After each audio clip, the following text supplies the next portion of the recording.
High friends, welcome back to my channel. आज आपण बनवणार आहोत तांदळाच्या भाकऱ्या। त्यासाठी परातीमध्ये तांदळाचं पीठ घेऊन त्यात थोडे मीठ घालून पाणी टाकून आपल्याला पीठ एकदम व्यवस्थित छान मळून घ्यायचं आहे, मऊ एकदम व्यवस्थित। त्यानंतर गोळा घेऊन आपल्याला पीठ थापून घ्यायचं आहे। पीठ भाकरी थापायची आहे, त्यावर थोडंसं तांदळाचं पीठ टाकून आपल्याला भाकरी थापून घ्यायची आहे।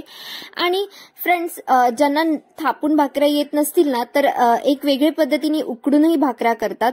सो त्या भाकऱ्या जर कोणाला पाहायच्या असतील तर मला कमेंटमध्ये नक्कीच सांगा। त्या खूप छान लागतात, एकदम पातळ आणि ना खूप सॉफ्ट होतात।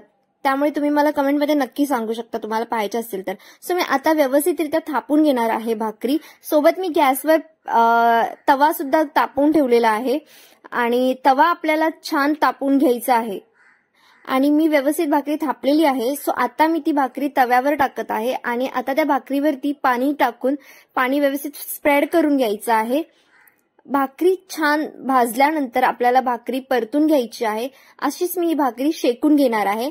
सो मग काय, आपल्या भाकऱ्या रेडी आहेत आणि भाकरी सांबारासोबत भाजीसोबत खूप छान लागते, स्पेशली तांदळाची भाकरी। त्यामुळे तुम्ही करून नक्कीच पहा।